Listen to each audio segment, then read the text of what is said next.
दर्शकबिन नमस्कार, स्वागत छ कार्यक्रम माउन्टेन संवाद। आजको माउन्टेन संवादमा हामी रमाइलो संवाद गर्नेछौँ। साङ्गीतिक क्षेत्रमा महत्त्वपूर्ण योगदान गर्ने व्यक्तिसँग संवाद गर्नेछौँ। दोहोरी क्षेत्रमा जुन किसिमको उहाँको योगदान छ, साङ्गीतिक क्षेत्रमा जुन किसिमको योगदान छ, त्यो सबै नेपालीको लागि गौरवपूर्ण छ। आज ती व्यक्तित्वसँग संवाद गर्नेछौँ जसले यो क्षेत्रमा एकपछि अर्को मिठा गीतहरू दिएर आम दर्शकलाई खुसी तुल्याइराख्नु भएको छ। अझै पनि उहाँको योगदान सकेको छैन। झन् दिन प्रतिदिन उचाइमा उहाँको योगदानले सफलता प्राप्त गरिरहेको छ। आज 7औं लोकदोहोरी अवार्ड पनि विशेष कार्यक्रम परेको छ।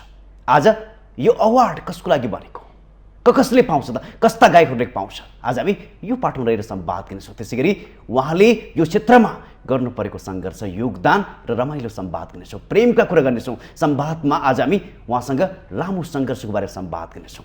संवादको लागि आज हामीसँग जोडिनु भएको छ लामो समयदेखि साङ्गीतिक क्षेत्रमा, अझ भन्नै पर्दाखेरि दोहोरी क्षेत्रमा महत्त्वपूर्ण योगदान पुर्याउनु भएका गायक, सर्जक र लामो योगदान पछि देशलाई साङ्गीतिक क्षेत्रमा नयाँ आयाम ल्याउनु पनि सफल गायक तथा सर्जक शिव माल। आजको यो विशेष संवादमा उहाँसँग संवाद गर्नेछौँ। अब भने आजको यो संवादमा उहाँलाई जोड्न चाहन्छु। तपाईँलाई स्वागत छ। धन्यवाद तपाईँलाई। विशेष गरी यो माउन्टेन संवाद मार्फत मलाई हेरेर हामी सबैलाई सुनेर बस्ने सम्पूर्ण दर्शक श्रोताहरूलाई मेरो नमस्ते। आज तपाईँसँग धेरै संवाद गर्छौँ, तर त्यो संवाद गर्नुभन्दा पहिले आजको यो कार्यक्रमलाई सुरुवातमै एउटा तपाईँको मिठो गीत, धेरै गीत छन् मैले भनेर साध्य छैन, तपाईँलाई आफूले नै मन परेको आध्यात्मिक, तपाईँलाई नै आफूले मन परेको गीतबाट एउटा यो कार्यक्रमलाई आज सुरुवात गरौँ। अब आफ्ना सृजना, हजारौँ सृजनामध्ये अब आफूलाई सबै मन परेर काम गरिन्छ। अब मलाई पनि आफैलाई मन परेको गीत पिपलु हिजो मात्रै सार्वजनिक भएको छ। यो गीतबाट नै सुरुवात गरौँ। हे डाँडेको पिपलु ललिते मुख छेपारे बानी, हे पापी माया मन चोर्न सिपालु। अरू गीत चाहिँ पछि अब सुनाम्ला। तपाईँले एकपछि अर्को देशको लागि मिठा गीत दिनुहुन्छ, राम्रा गीत दिनुहुन्छ र आज तपाईँबाटै पहल भएको 7औं लोकदोहोरी अवार्ड हजुरको आज कार्यक्रम छ। हजुर, यसलाई कसरी सम्झिनु भएको छ? त्यसो भए यो एउटा नेपाली लोक सङ्गीत कर्मीहरूको लागि एउटा पर्वको विषय हो, एउटा गर्वको विषय हो। जति बेला हामीले लोकदोहोरी अवार्ड आवश्यक छ है भने संस्थागत रूपमा हामीले गर्दाखेरिमा धेरै अवार्डहरू त्यति बेला पनि हुन्थे, विभिन्न मिडियाबाट पनि हुन्थे। तर त्यो लोकदोहोरी अवार्डमा लोकगीतको स्थान भनेको अत्यन्तै न्यून स्तरमा एउटा भाग पुर्याउने स्थान देखिन्थ्यो। तर एउटा गीतभित्र कर्म त हरेक प्रक्रियाबाट छ। सुरुमा गीतकार, गायक होइन, सर्जक हुनु पऱ्यो, एरेन्जर पाटो हुनु पऱ्यो, सबैकोदेखि लिएर मेकअप मेन होइन, त्यसदेखि लिएर हिरो हिरोइनदेखि क्यामेरा सबै पक्ष त सधैँ ओझेलमा पर्थ्यो। यो लोकदोहोरी सबैभन्दा ठुलो इन्डस्ट्री लोकदोहोरी म्युजिक क्षेत्रमा, सबैभन्दा कसैले पनि नबुझेको इन्डस्ट्री लोकदोहोरी होइन। दर्शकले, श्रोताहरूले यति धेरै माया गरिदिएको इन्डस्ट्रीलाई भनेपछि यो अरूसँग गुनासो गर्नुहुन्न, अब हामीबाट सुरुवात गर्नुपर्छ भनेर 69 सालमा पहिलोचोटि लोकदोहोरी अवार्ड सुरुवात गऱ्यौँ हामीले मेरो कार्यकालमा। त्यसपछि दोस्रो, तेस्रो, चौथो, पाँचौँ, छैटौँ हुँदै आज 7औँसम्म बिचमा अब कोरोनाको कारणले पनि रोकियो र आज हुँदैछ। यसबाट पनि हामी धेरै खुसी छौँ, उत्साहित छौँ, किनभने एउटा लोकसङ्गीत कर्मीहरूको लागि एउटा पर्वको विषय बनेको छ यो। अब कलाकारहरू अर्थात् गायकहरू त धेरै प्रकारका छन्। हजुर, तपाईँहरूको नजरमा पनि हजुर कस्ता खालका गायकहरूले यो अवार्डभित्र सामेल हुन पाउँछ? जसले विकृति रहित गीतहरूमा आफ्नो आवाज दिएका छन् पहिलो कुरो त होइन। त्यसपछि चाहिँ जसले सङ्गीतको एउटा फर्मेटमा उभिएका छन्, सुर तालका कुरा रहे, टोनका कुरा, फरक भोइसका कुराहरू रहन्छन्, त्यही कुरा कपी भोइसलाई भन्दा फरक भोइसलाई महत्त्व दिन्छ। जसले लामो सङ्घर्ष साधना गरेर यो क्षेत्रमा केही गर्ने अठोट लिएका छन्, तिनीहरूलाई उनीहरूले भाग लिन पाउँछन्। समग्रमा मैले भन्ने गरेको छु जहिले पनि, यो लोकदोहोरी अवार्ड कसै व्यक्तिले ती गायकहरूलाई, ती व्यक्तिहरूलाई मात्रै जिताउनु भयो, सिङ्गो लोकदोहोरीलाई जिताउन गरेको अवार्ड भएको कारणले यो वर्ष गरेका उत्कृष्ट कामबाट आज एउटाले सर्वोत्कृष्ट हुने हो। त्यसो भए यो हौसलाको लागि तपाईँहरूले चाहिँ नि हजुर। स्थापित गर्नुभयो। हजुर। ठ्याक्कै भन्नै पर्दाखेरि कस्ता खालका गीतहरू? जसलाई वर्षभरि दर्शक श्रोताले सुन्नुभयो, वर्षभरि दर्शक श्रोता जहाँ जहाँ नाच्नुभयो, रमाउनुभयो, आनन्द लिनुभयो र आफ्नै गीत जस्तो मानेर ती उहरूमा जुन गीतले नेपाली सङ्गीत विशेष लोकदोहोरीको इन्डस्ट्रीलाई एउटा माथि उठाउने काम गरे। त्यो धेरै गीतहरू छन्, हजारौँ गीत निस्किन्छन् वर्षमा। तीमध्येबाट टप 10बाट टप 5, टप 3 टप 3 हुँदै 1मा आउँदाखेरिमा तीमध्ये पनि उत्कृष्ट मध्ये पनि सर्वोत्कृष्ट। उत्कृष्ट भन्नाले त्यसमा विकृति रहित हुनु पऱ्यो, त्यसमा एउटा होइन एउटा शब्दको संयोजन राम्रो हुनु पऱ्यो, मेलोडीको मेकिङ राम्रो हुनु पऱ्यो, त्यसमा चाहिँ सबै हरेक पक्ष जो सबल छन् ती गीतमध्ये पनि एकलाई छान्ने प्रक्रिया हो। अब यो 7 वर्षको इतिहासमा हजुर बिस्तारै यो 7 वर्षलाई हेर्ने हो भने लोकदोहोरी क्षेत्रले ठुलो छलाङ मारिसकेको छ हेर्दाखेरि। हजुर आज जुन किसिमको भ्युज आउँछ, हजुर आम दर्शकहरूको चाहिँ जुन किसिमको चाहिँ दृश्य हेरेर तपाईँहरू चाहिँ हौसला प्रदान गर्नुभएको छ। यो सिरोफेरमा हेर्दाखेरि तपाईँहरूले प्रदान गरेका अवार्डहरू साँच्चीकै योग्य सर्जक गायकलाई परेको छ कि के लाग्छ तपाईँहरूलाई? यो मैले भन्दा पनि एउटा कुनै व्यक्तिले गरेको हो होइन, तपाईँले सुरुवात गरे भयो भने सुन्नुहोस् है, व्यक्तिले गरेको अवार्ड होइन, एउटा राष्ट्रिय लोक तथा दोहोरी गीत प्रतिष्ठानले गर्ने अवार्ड हो होइन। उपत्यका समन्वय समितिले गर्दै गर्दा पनि त्यसमा सम्पूर्ण निगरानी, सम्पूर्ण एउटा मुख्य विषयमा चाहिँ हेर्ने भने केन्द्रीय कमिटी नै हुन्छ। त्यसमा चाहिँ आजसम्म लोकले मान्दै आइरहेका, तपाईँले मान्दै आइरहेका, मैले मान्दै आइरहेका सम्पूर्ण नेपाली लोक सङ्गीतका एउटा दिग्गज व्यक्तिहरूको एउटा टिम बसिरहेको हुन्छ, महिनौदेखि बसिरहेको हुन्छ, अनुसन्धान गरिरहेको हुन्छ, त्यसका बारेमा स्टडी गरिरहेको हुन्छ।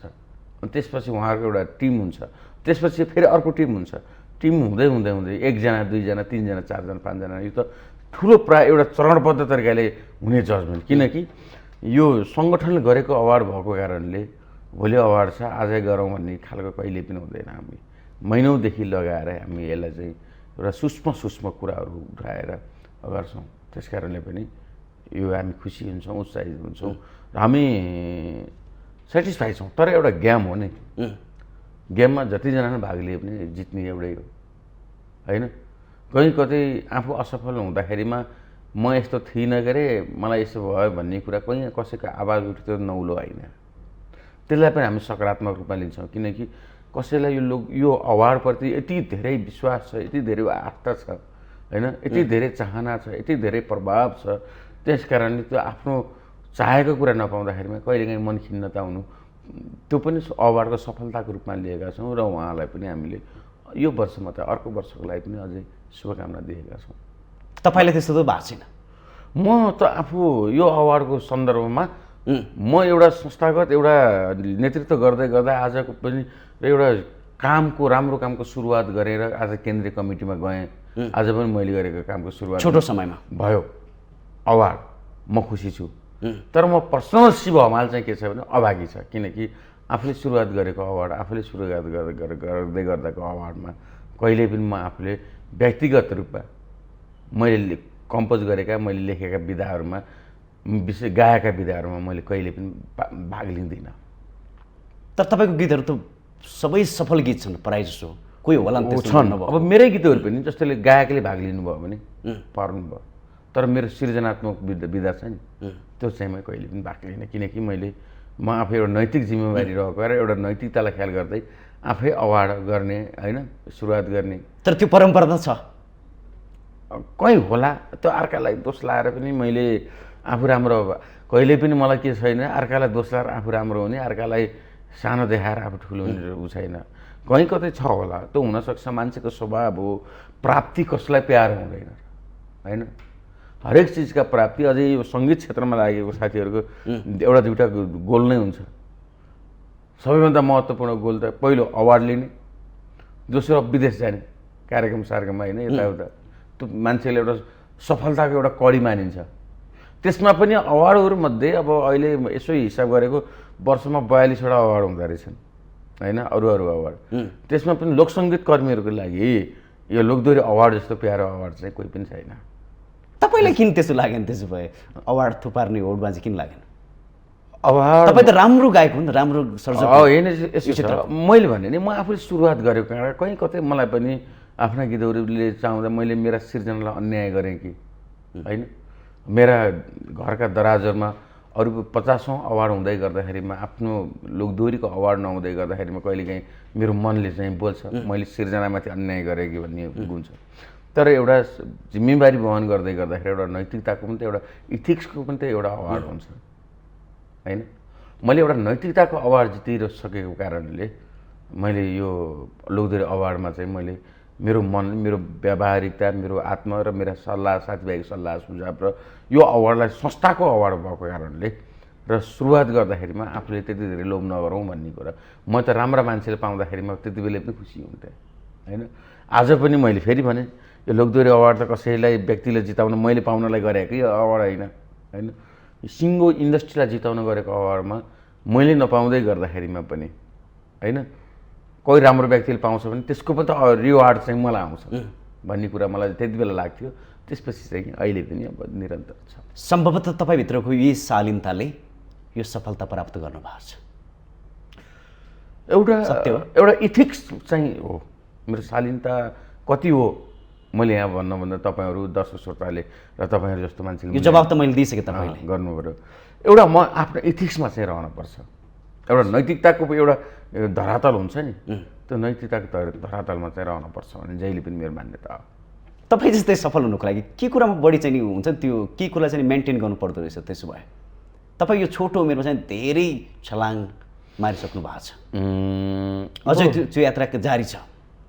तपाईँले अब छोटो समयमा धेरै छलाङ भन्नुभयो। मैले अब लगभग 17-18 वर्ष भयो र म यत्तिको लागि यो क्षेत्रमा आएकै होइन भने मलाई जहिले पनि आफूलाई कन्भिन्स गरिराखेको हुन्छु।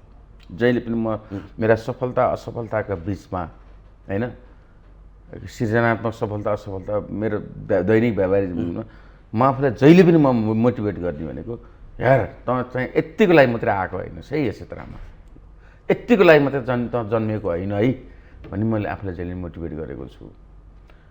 र आफूलाई निरन्तर बगाउनको लागि त्यो खालको स्पिरिट हुनु पऱ्यो, त्यो खालको इमान्दारिता हुनु पऱ्यो, त्यो खालको मेहनत हुनु पऱ्यो, त्यो खालको आत्मविश्वास हुनु पऱ्यो, त्यो खालको जोस हुनु पऱ्यो, त्यो खालको साधना हुनु पऱ्यो, त्यो खालको चिन्तन हुनु पऱ्यो। र नहुन पर्ने कारण के हो भने आत्तिन भएन, मात्तिन भएन। किनकि यो सङ्गीत क्षेत्र आत्तिने र मात्तिनेहरूको लागि होइन भन्ने कुरा धेरै दृष्टान्त छन्। मिहिनेतीहरूको लागि यो ठुलो एउटा दीर्घकालीन सपनाहरू देख्नेहरूको लागि मात्रै सङ्गीत क्षेत्र दीर्घकालीन रहन छ भन्ने कुरामा चाहिँ म जहिले पनि कन्भिन्स थिएँ। त्यस कारणले पनि सायद होला। र अर्को कुरा मेरो बाध्यता पनि के हो भने मैले जिन्दगीमा जानेकै भनेको सङ्गीत कर्म हो, अरू कर्म केही पनि जान्दिनँ म। सफल हुनको कारण पनि यही हो सायद होला। अरू कर्म मेरो व्यावहारिक जिन्दगीमा म धेरै कमजोर पाटेको छु, अरू छन् यहाँ नभनौँ।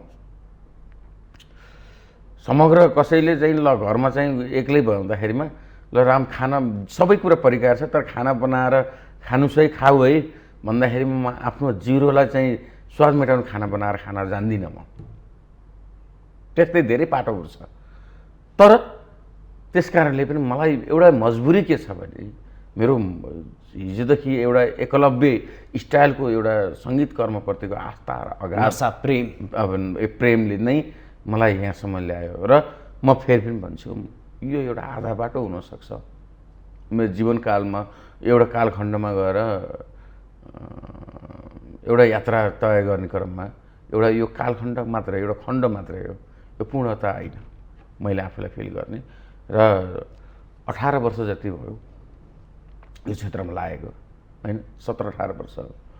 17-18 वर्ष भनेको मेरो एउटा सिकाइकै एउटा चरणमा छु म। यो तपाईँको पक्षबाट होला। पहिला तपाईँलाई म गीत गाउन अनुरोध गर्छु, त्यसपछि अनि यो संवाद जोडौँला जिम्माल बाको आगनीमा। त्यसमा तपाईँले अभिनय गरेको एकनारायण सरको गीत हो होइन, कुलेनजीले। जिम्माल बाको आँगनीमा नारायण पूजालाको फुलमायाको हातबाट नैवेद खान पाएको मन परेरै हो कि मन परेरै हो कि सबलाई दियो हातैमा मलाई सालको पातैमा। धन्यवाद। यो बिहान बिहान अलिकति रातिको अनिन्द्राको कारणले म त्यति गाउन सफल छैन। अत्याधिक चलेको गीत हजुर जसले हाम्रो परम्परा संस्कृति सबैलाई समेटेको छ हजुर यो गीत। यो गीतको सधैँ सम्मान पनि हुनुपर्छ। हजुर। अब पाटो यो तपाईँलाई अघि मैले जोड्नु खोजेको थिएँ, तपाईँले म धेरै कुरामा कमजोर छु भने पनि नेपाली दर्शकहरूले तपाईँलाई गायकीमा, सर्जकमा, अभिनयमा सबै कुरामा यो दोहोरी क्षेत्रलाई माथि उठाउने सबै नजरमा चाहिँ तपाईँले एउटा सफल व्यक्तिको रूपमा परिचित र परिचय गरेको पाइन्छ। अब तपाईँको हरेक कुरा नकार्दै जाँदाखेरिमा बहस होइन, यो संवाद हो। तर मेरो एउटा पाटो देखिएका जति पनि पाटोहरू छन्, जता हात हाल्नु भएको छ त्यसलाई माथि उठाएर देखिएका पाटाहरू, मेरो देखिएका पाटोहरू छन्।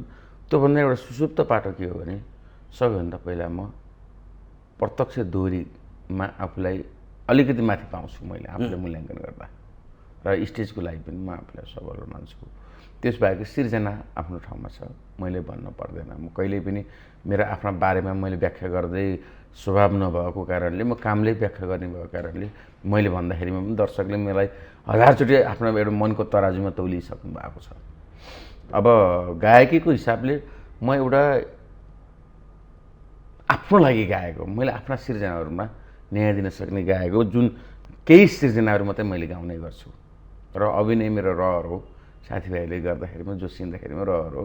एउटा सङ्गीत कर्म भइसकेपछि हरेक विधालाई एकचोटि हेरौँ न त भन्ने हो, तर मेरो प्रोफेसन सिर्जना नै हो भन्ने लाग्छ मलाई। त्यो तपाईँको पाटो होला। हजुर। तर आम दर्शकले बुझेको भनेको तपाईँ एउटा असल र सफल जुन ठाउँमा हात हाल्नुहुन्छ त्यो ठाउँलाई माथि उठाउनुहुन्छ। मलाई त त्यस्तो लाग्दैन। म मेहनत गर्छु।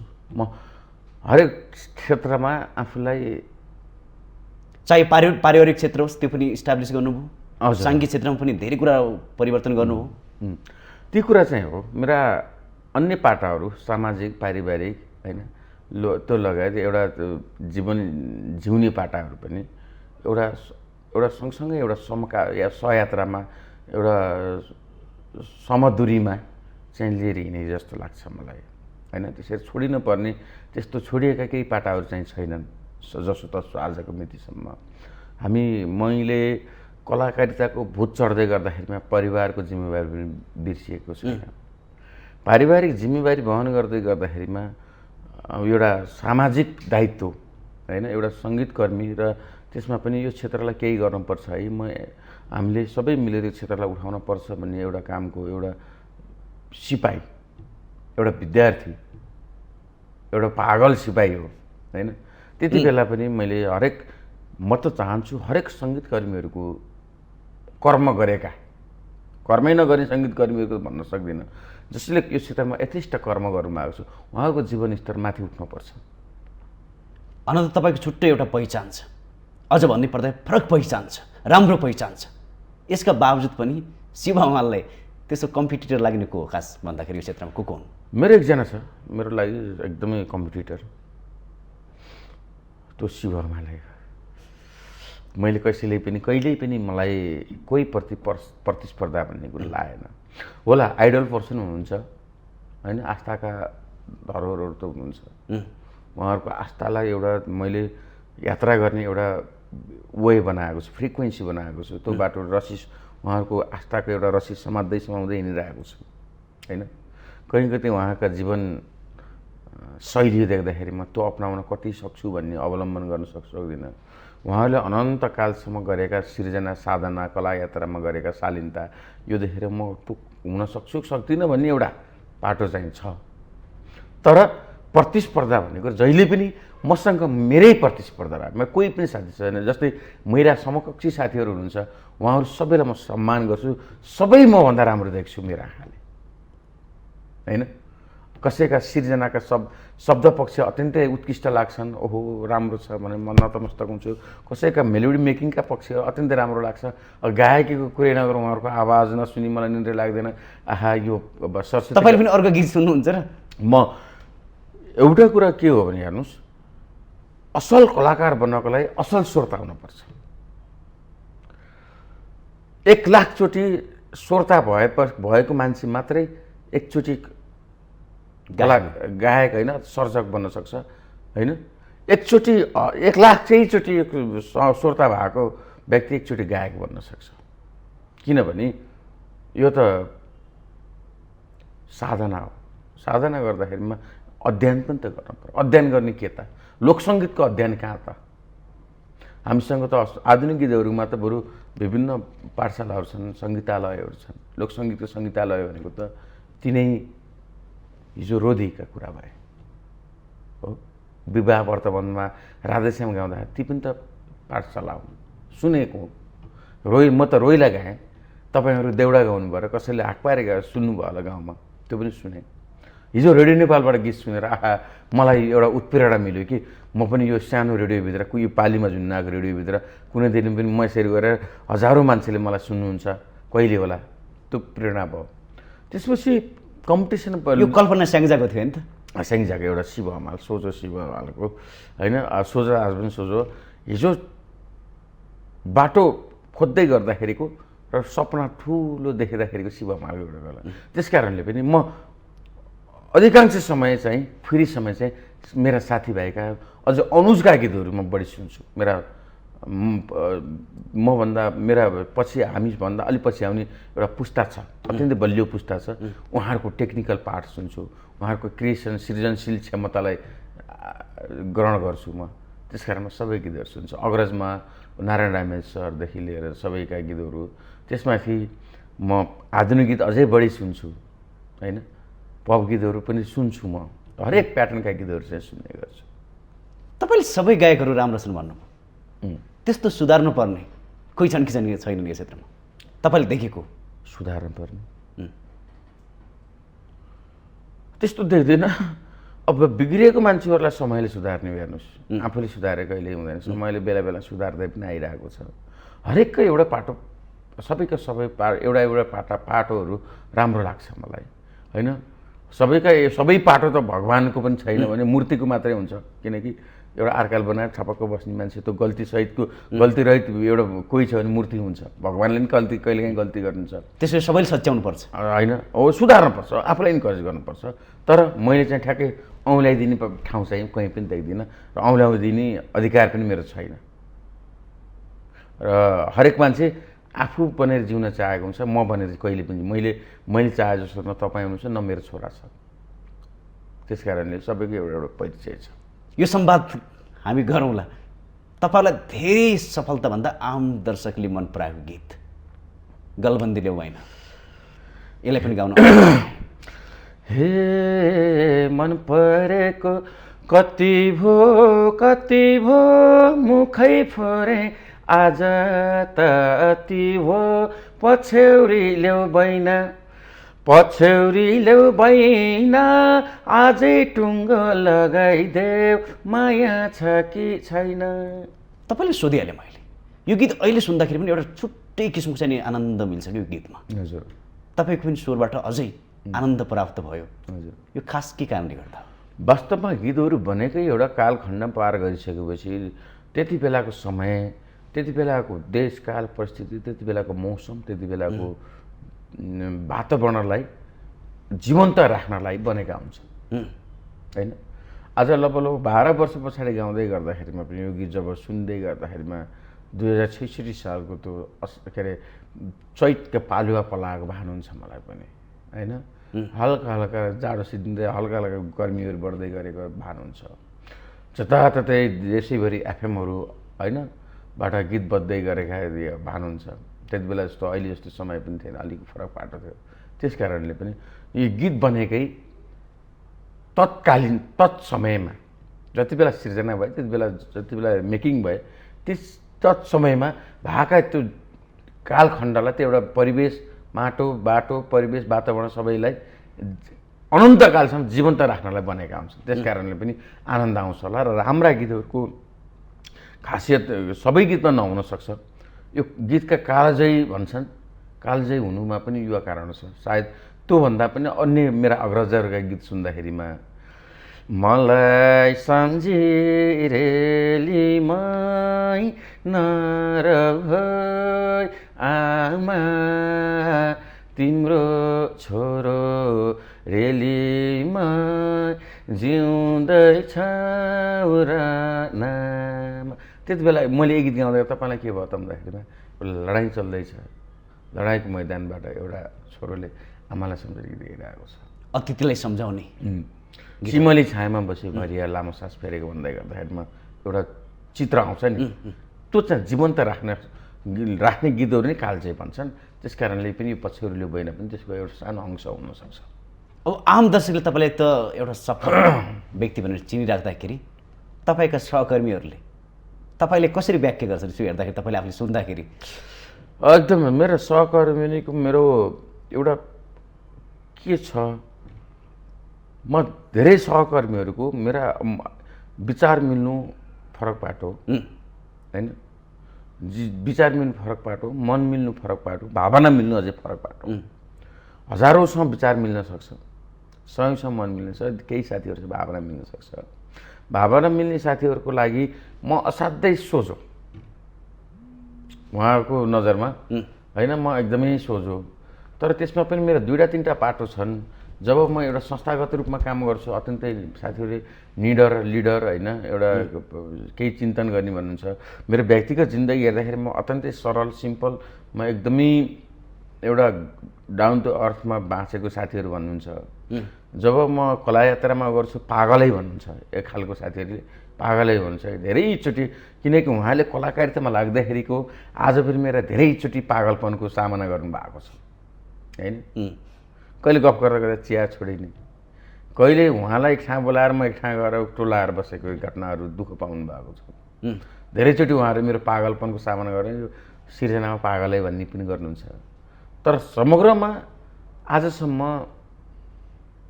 हरेक साथीभाइहरूको दुःख चाहिँ बुझ्न सक्ने एउटा शिव है भन्ने चाहिँ मूल्याङ्कन चाहिँ गर्नुहुन्छ मलाई।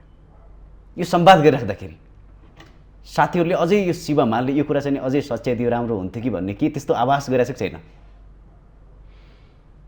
कहिलेकाहीँ मेरो मुडमा होइन, म एकदमै त्यो कस्तो कहिलेकाहीँ चाहिँ म आफूले मुडमा चाहिँ अलिकति ल्याङफ्याङ टाइप भएर हिँडेको पनि देख्नु भएको छ होला। धेरै साथीहरूले गाली गर्दाखेरि त्यही कुरामा गाली गर्नुहुन्छ मलाई। त्यो सुधार्नु पऱ्यो भन्नु, त्यो सुधार्नु यार भन्नुहुन्छ। धेरै साथीहरूले दिने सल्लाह चाहिँ त्यो हो। अर्को साथीहरूले दिने त अब मैले बहुत धेरै साथीलाई सल्लाह पनि दिन्छु। अरू त के छ र, मलाई साथीहरूले गाली गर्ने भनेको मेरो जीवनशैली चाहिँ चुस्त दुरुस्त राख्नुहोस् भनेर भन्नुहुन्छ। किनकि समयको पङ्क्चुअलिटी पनि म ख्याल गर्छु होइन। स्वास्थ्यमा पनि म सधैँ सचेत छु, किनभने अब यो क्षेत्रमा लगाइसकेपछि स्वास्थ्य राम्रा सिर्जनालाई स्वस्थ मन हुनुपर्छ, स्वास्थ्य मन हुनलाई स्वस्थ शरीर हुनुपर्छ भन्ने कुरा म सधैँ सजग छु। अब ल है लागामै भन्ने कुरामा म साथीहरूलाई नै उत्प्रेरित गरेको हुन्छु, उहाँहरूबाट पनि पाइरहेको हुन्छु।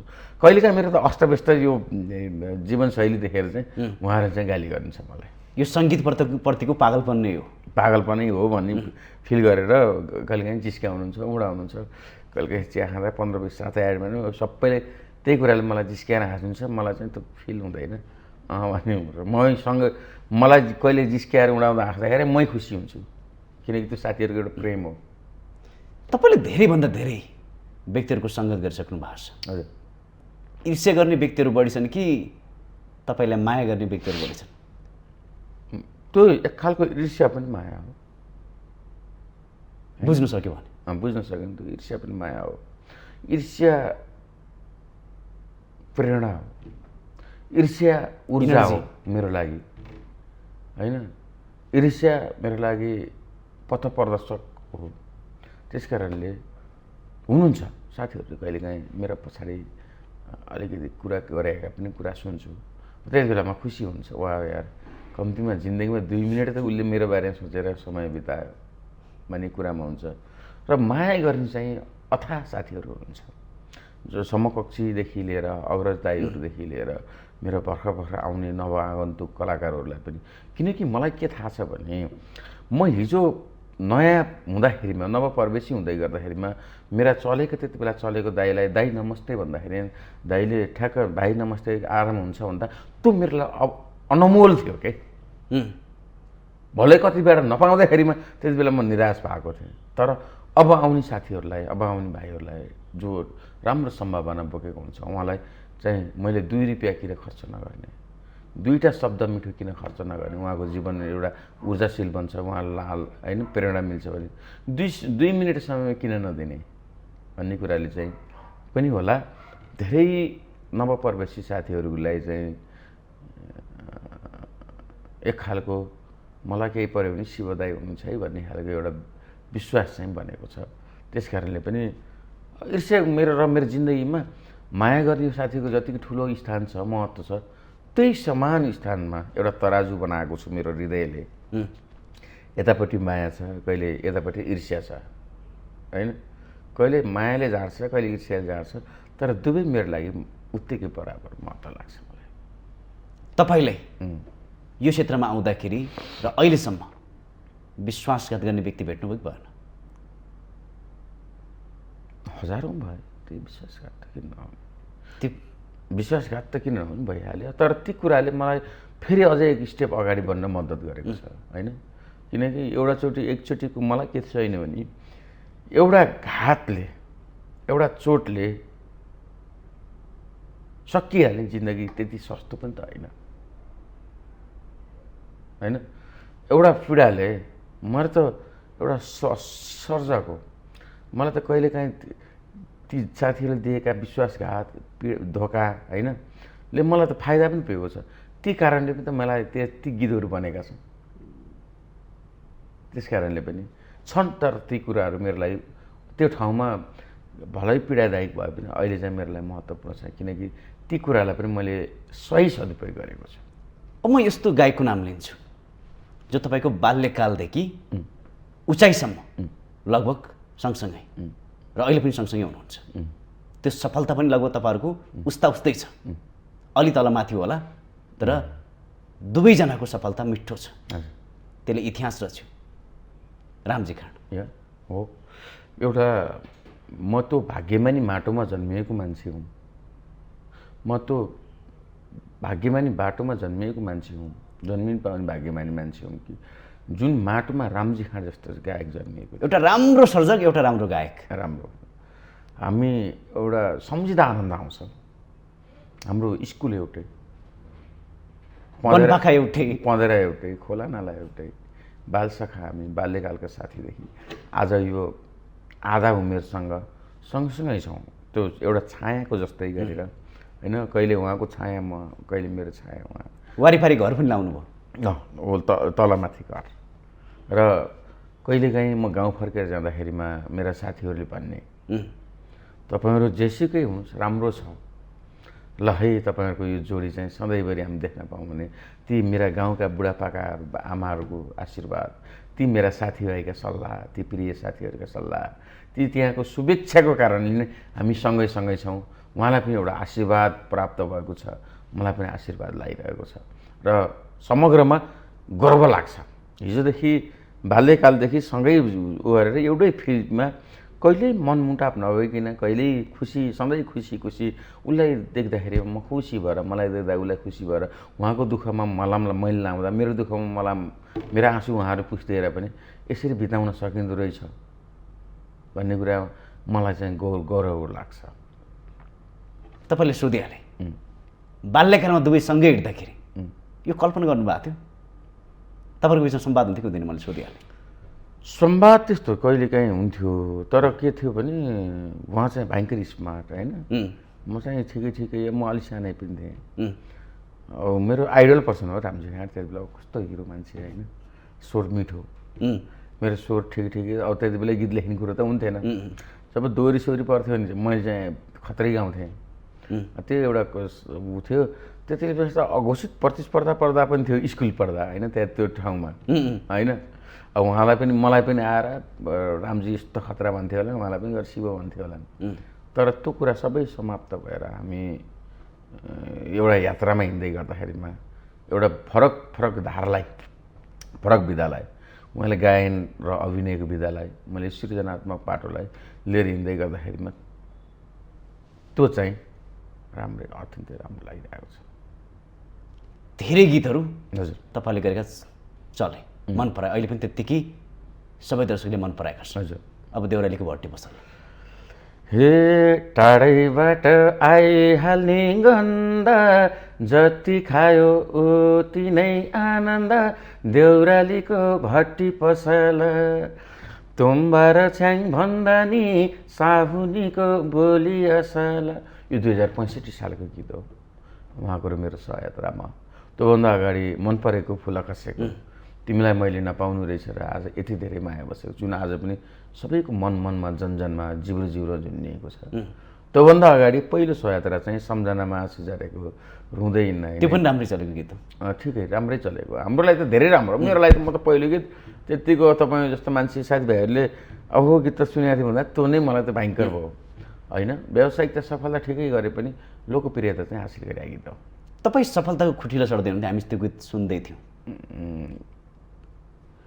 सङ्घर्षको मैदानमा लड्दै थिएँ। सफलता केलाई मान्नुहुन्छ तपाईँ नै भन्नुहोस् त्यसो भए। अब के रहेछ सफलताको? एउटा व्यक्तिको सफलताको के लाग्छ भने यो त रेस हो। तर यो व्यक्तिको सफलता होइन नि, यो सङ्गीत क्षेत्रको सफलता हो, देशको सफलता हो। अनि त्यो एउटा व्यक्तिलाई सफलताको एउटा मापदण्ड कहाँनिर बन्छ भने एउटा व्यक्ति म्याराथन दौडिरहेको छ हो, म्याराथनमा एकछिन सबैलाई छोडेको एकछिन अगाडि जाँदाखेरि ताली पिट्नु हौसला हो, त्यो सफलता होइन। अन्ततः गएर बिन्दुमा जो को पहिला पुग्छ भन्ने कुरा हुन्छ। अनि एउटा व्यक्तिको जीवनकाल रूपी एउटा म्याराथन दौडमा जब एउटा कालखण्ड हुन्छ, जब मेरो एउटा उमेरले 50-55 वर्षसम्म होइन, क्रियाशील रहँदासम्म 60 वर्ष 55देखि 60 वर्षको उमेरमा मसँग के चिज रहन्छ, त्यसपछि बल्ल सफलताको मापदण्ड मेरो जीवन सफल कि असफल भन्ने कुरा। म त अहिले आधा बाटोमा दौडिरहेको छु, अहिले सफलता होइन, म सङ्घर्षमै छु र त्यति बेला सङ्घर्षको सुरुवात थिएँ, अहिले मध्यभागमा छु होला भन्ने लाग्छ जहिले पनि। त्यस कारणले तपाईँहरू सुन्दै गर्दाखेरि म एउटा सङ्घर्षको पाइला चाल्ने प्रयास गरिरहेको थिएँ। त्यसपछि कहिले ब्याग देखिने कि तपाईँलाई, कहिले उतार चढाव देखेँ? त्यो चाहिँ हो। म आफूलाई यसरी धेरै कमजोरी मैले स्वीकारिसकेँ। म आफूलाई चाहिँ अलिकति सम्मान गर्ने र म आफूलाई विश्वास गर्ने भनेको म भित्रको एउटा आत्मविश्वास चाहिँ अद्भुत छ, जुन कसैले हिजो नगर्दाखेरि मैले आफूलाई गरेँ होइन। म सक्छु है। सुरुमा म गाउँ छोडेर हिँड्ने बेलामा त मलाई कसैले पनि उसले यो क्षेत्रमा लाएर यति लामो समय गर्छ भन्ने त मलाई त मैले बाहेक कसैले पत्याएको थिएन नि त। हिजो कहिलेकाहीँ तपाईँले पनि लाग्थ्यो होला, दुनियाँले त पत्याएन, मलाई पनि होइन, मलाई कहिले लाग्यो एक दिन चाहिँ म केही गर्छु। मैले भने नि, पहिले पनि भने, तपाईँ चाहिँ सामान्य। त्यही भएर आज यो संवाद मैले धेरै जोडेँ। म भित्रको एउटा अनौठो शिव थियो, म धेरैचोटि खोज्ने प्रयास गर्थेँ। जब म अलिकति बुझ्ने भएँ, एउटा अनौठो शिव, अजीब शिव, एउटा पागल शिवलाई म अहिले धेरैचोटि निहाल्ने प्रयास गरेँ, खोजेँ। जस्तै म नर्मल काम गर्थेँ, मैले आफूलाई फिल गर्थेँ म यसको लागि त जन्मेकै होइन, त्यो हुने लाग्थ्यो कि। त्यस कारणले पनि मैले आफूले त्यति धेरै विश्वास गरेको थिएँ र आज पनि म आफूलाई के विश्वास गर्छु भने म जिन्दगीलाई धेरैचोटिबाट धेरै तर्फबाट जिन्दगी पढिसकेको मान्छे हो होइन। अब त्यस कारणले पनि त्यति जिन्दगी पढ्दै गर्दाखेरि पनि म आफूलाई त्यति धेरै चिन्ने मौका पाएँ र मलाई त्यो निराशा भन्ने कुरा लागेन। सफलता राम्रा चल्छन् भनेका गीतहरू नचल्दाखेरिमा कहिलेकाहीँ मन खिन्नता आउने फरक पाटो, तर त्यसको तुरुन्तै आफूलाई म मोटिभेट गर्थेँ, यस यो चोटि म फेल खाएँ, किनकि मैले दर्शकले बुझ्ने, दर्शक श्रोताहरूको मनमा बस्ने गीत बनाउन सकिरहेको छु। अझ राम्रो बना, के सिक्ने मौका पाइयो, अब राम्रो बना, फेरि अर्को लाएँ। थोरै म पारिवारिक पाटोतिर लानु। हजुर, आफ्नो क्षेत्रमा तपाईँले जहाँ हात हाल्नु त्यहाँ सफलता प्राप्त गर्नु। हजुर, पागल नै भने तपाईँले भनिसक्नु। हजुर। प्रेममा तपाईँको प्रेम विवाह कि मागी विवाह? एकदमै मेरो के अरे परम्परागत विवाह। जसरी परापूर्वकालमा एउटा असल छोरालाई एउटा असल बाबुले आफैले लिएर गएर अर्काकै घरमा गएर होइन छोरी त्यो श्रीमतीको छोरीको बाउसँग कुरा गरेर होइन देखाएर टिकाटालो लाएर लगन हेराएर स्वयंवर गरेर पञ्चबाजा बजाएर ल्याएर बोझ खुवाएर जीवनयात्रा जुन एउटा वैदिक विधिअनुसार सुरु हुन्छ ठ्याक्कै त्यो मापदण्ड गरेको मेरो एकदमै माघी विवाह हो। स्याङ्जामै भयो कि स्याङ्जामै। अब माघी विवाहपछि प्रेम भयो उनीसँग होइन त्यो हुनुपर्ने छ। त्यसरी अरू कसैसँग प्रेम भएको छ कि छैन? त्यस्तो हुँदो रहेछ कि रहेछ के रहेछ? त्यस्तो अब मलाई होइन आकर्षण त हरेक चिजमा आकर्षण देख्छु म। त्यो सोधे था पहिला मैले। हरेक चिजमा फुलमा हेर्छु फुलमा आकर्षण देख्छु, बगरमा हेर्छु बगरमा आकर्षण देख्छु, नदीमा हेर्छु नदीका सिँचाइसँग आकर्षण छ होइन, जङ्गलमा हेर्छु जङ्गलमा आकर्षण छ, आकाशमा घामलाई हेर्छु घाममा आकर्षण छ, जुनमा हेर्छु जुनमा आकर्षण छ, बादलमा हेर्छु बादलमा आकर्षण छ। कहिले टन्टलापुर घाममा त्यहाँ रमाइलो छ, कहिले चाहिँ बादल लाखेको हुन्छ पानी पर्न गडाङगुडुङ गर्छ असिना, त्यति बेला झन् ठुलो मलाई आकर्षण देख्छु। कहिले मरुभूमिलाई म आकर्षण देख्छु। त्यस कारणले मेरो यो नजरले मेरो भावनाले हरेक कोहीप्रति आकर्षण छ, हुनसक्छ, भइहाल्छ, हुन पनि पर्छ होइन। तर त्यस्तो खालको ओहो मनै टुट्ने खालको प्रेम कहिले काहीँ त टुट्या होला तपाईँको? प्रेम चाहिँ एउटै चिजसँग भयो, मेरो लोकसङ्गीतसँग मात्रै प्रेम भयो। त्यस कारणले अरू प्रेमहरूलाई चाहिँ मैले एउटा आफूलाई क्रिएसनका पाटाहरूमा चाहिँ गर्दाखेरिमा होइन म त धेरैचोटि प्रेममा परेँ त। अस्ति हाँस्न सिकायो हिजो रुन सिकायो धेरै धेरै भन्दाखेरि म एउटा विक्षिप्त प्रेमी बने होइन। पछ्याउले बहिना आजै टुङ्गो लगाइदियो माया छ कि छैन भन्दा म त यति वान साइडेड लभरको म फिल गरेँ म आफूलाई। देउरालीको भट्टी पसल तुम्बाएर छ्याङ भन्दा नि साउनीको बोलिएछ, त्यति बेला म साउनीको प्रेममा परेँ होइन। रक्षा गर हरि यता जाम कता जाम र के गरौँ भएको छु माया जालमा परेँ। त्यति बेला प्रेमको एउटा चरम सीमामा डुबेँ म होइन। म बिरामी मायाले सताएर यस होइन। के अरे कहाँ गए जुरेली किन गीत गाउँदैन, तिम्रो जति माया त लालुमा किन होला कसैको लाग्दैन। त्यति बेला एउटा प्रेमिल जोडी कहीँ एउटा जङ्गलमा होइन रुखको आडमा बर्फी चौतारीमा बसेर एउटा प्रेमीलाई कपाल सुमसुम्याउँदै बोलेका मा एउटा फिल गरेँ। ओ तेरी झुम्का झलके झुमा झुम्का झलके ओरा आइदो। पछिल्लो समय राम्रो चलेको गीत जुरेली। त्यसमाथि अस्ति एउटा गीत बग्नी खोला कहाँ पुग्ने होला पर्खी बस्छ बगर दिलमाया, हुने कुरा भएर छोड्छ रुने कुरा नगर दिलमाया। अस्ति भर्खर भाग्यो। कसैले तपाईँले जालमा पार्न खोजेको किनकि तपाईँ एउटा सफल व्यक्ति सदाबहार व्यक्ति, त्यस्ता व्यक्तिहरू आएकै होइन? मैले अझ तपाईँका फ्यानहरू होइन फ्यानहरूको माया बिना त म कहाँ यो सम्भव थियो र। आज पनि मेरा फ्यानहरू हुनुहुन्छ होइन। कसैले तपाईँलाई जीवन साथीको रूपमा हेरेकै हेरेन भन्नु खोजेको पछिल्लो हेर्न त हेर्नुभयो होला। अब म त्यस्तो रूप त धेरै ठिकै हो। अब तपाईँको पक्षबाट भने नि कि होइन तपाईँ रूपले अब धेरै त्यस्ता प्रस्तावहरू आउँथे अब धेरैलाई। अब तर म त के थियो भने विवाह गरेर यो क्षेत्रमा लागे मान्छे होइन। त्यस कारणले म उहाँहरूलाई जहिले पनि भन्थेँ म जहिले पनि एउटा गर्व गर्ने पुरुष हुँ कि होइन। हिजो आज एउटा अलिकति उमेर ढल्किँदै गर्दा भन्दा पनि त्यो बेलामा पनि एउटा गर्व गर्थेँ म त विवाह गरेको मान्छे, मसँग एउटा छोरा छ, मेरो छोरी छ, मेरो बुवा छ, मेरो आमा हुनुहुन्छ बुवा हुनुहुन्छ भाइहरू छन् भन्दाखेरिमा सबैभन्दा गर्व गर्ने मान्छे भएको कारणले ती साथीहरू धेरै त्यस्ता कुरालाई चाहिँ मैले त्यसरी मिनिमाइज गर्दै लान्थेँ ताकि उहाँहरूको चित्त पनि नदुखोस् होइन। र उहाँहरूलाई त्यति धेरै म प्रति आकर्षण गर्न हुँदैन। मेरा सृजनाले चाहिँ मोहित तुल्याउनुपर्छ तर शिव चाहिँ शिव रहनुपर्छ भन्ने खालको, शिव कहिले पनि कृष्ण बन्न हुँदैन भन्ने कुरो म आफूलाई मोटिभेट गर्थेँ। शिव नै राख्नुभयो। कहिले त्यस्तो महसुस भयो नि तपाईँले? त्यस्तो होइन फिल हुन्छ। यो क्षेत्र नै त्यस्तो त्यही भएर सोधेँ मैले कि फिल हुन्छ एउटा रमाइलो क्षेत्र फिल हुन्छ। कसैका बोलीहरू मन पऱ्यो होला, कसैका मिठो शब्दहरूले पनि मलाई उत्प्रेरणा गर्यो होला होइन। कसैका कुनै कारणमा कसैले गाजल लगाएको राम्रो लाग्यो होला, कसैले टिका लगाएको राम्रो लाग्यो होला, कसैले जिन्स प्यान्ट लगाएको राम्रो लाग्यो, कसैले सर्लको साडी लगाएको राम्रो लाग्यो होला। ती कुराहरू चाहिँ आकर्षण भन्ने कुरा हो। आकर्षण र प्रेम त फरक हो नि त। आकर्षण मलाई हरेक चिजमा आकर्षण छ होइन। म हरेक कुरामा आकर्षण त देख्ने मान्छे, तर प्रेम भनेको सधैँ एउटै क्षेत्रसँग रह्यो। आफ्नो कर्म र लोकसङ्गीतसँग प्रेम बढिरह्यो। त्यस कारणले उल्लेखनीय म आफूले कि उपन्यासै लेख्न पर्ने खालको प्रेम चाहिँ रहेन मेरो। अब अन्तिममा हामीसँग धेरै टाइम छैन, एउटा मिठो गीत पनि जुरेली अर्थात् पछिल्लो समयको गलबन्दी पनि राम्रो छ, धनगढीमा किने भन्ने त्यो पनि राम्रो छ, एउटा गीत गाउन अनुरोध गरेर फेरि हामी सर सर मदनीले दही फेटेर मै भो हे आगै रहेछ तिम्रो पिर ज्यानै जाला झैँ भो नयाँ नयाँ ए धनगढीमा किनेको गलबन्दी नयाँ नयाँ छ ए जहाँ जाउँ जे गरौँ गौँथली मुटुभरि तम्रै माया छ। यो मेरो साथी देविका केसी, हामी समकक्षी साथी देविका केसीको प्रस्तुति, उहाँको आवाज र सनी विश्वकर्माको आवाज।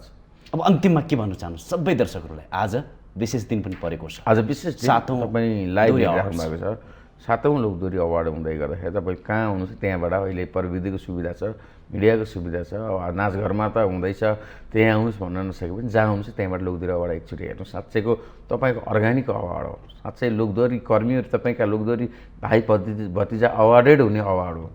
त्यस कारण पनि हेर्नको लागि अनुरोध गर्दै अझै बढी मलाई आशीर्वादको खाँचो छ भन्दै होइन, तपाईँहरूले को कारणले म आज यहाँ छु, मेरा गुरु नै तपाईँहरू भएको कारणले मैले उहाँहरूलाई नमस्कार गर्न चाहन्छु, नमन गर्न चाहन्छु। हस्, पक्कै पनि माउन्टेन टेलिभिजन परिवार पनि तपाईँलाई उत्तर प्रगतिको अझै पनि शुभकामना दिन चाहन्छु र यो संवादमा पनि जोडिनु भयो। मेरो धेरै धेरै विचार मन्थन गर्दाखेरिको एउटा सहयात्री हो माउन्टेन टेलिभिजन, माउन्टेन संवाद, अनि तपाईँ त्यसै गरी सम्पूर्ण पक्ष हैनलाई पनि म धन्यवाद दिन चाहन्छु। विशेष गरी धन्यवाद मेरो दर्शक श्रोतालाई दिन चाहन्छु, जसले हेरिराख्नु भएको छ। हस्, यो संवादमा जोड्नु यसलाई धेरै धेरै धन्यवाद दिँदै बिदा हुन चाहन्छु। नमस्कार। हस्, नमस्कार। दर्शकबिन, पक्कै पनि आज हामीले त्यस्तो संवाद गरेनौँ जो सधैँ हामी संवाद गर्थ्यौँ कि देशमा यो भएन त्यो भएन, तर आज देशमा जुन किसिमको सङ्गीतलाई माथि उठाउने व्यक्तिसँग हामीले रमाइलो संवाद गऱ्यौँ। अर्को शनिबार पनि विशेष संवादका साथ आजलाई भने म कार्यक्रम सञ्चालक खगेन्द्र विष्ट बिदा हुन चाहन्छु। नमस्कार।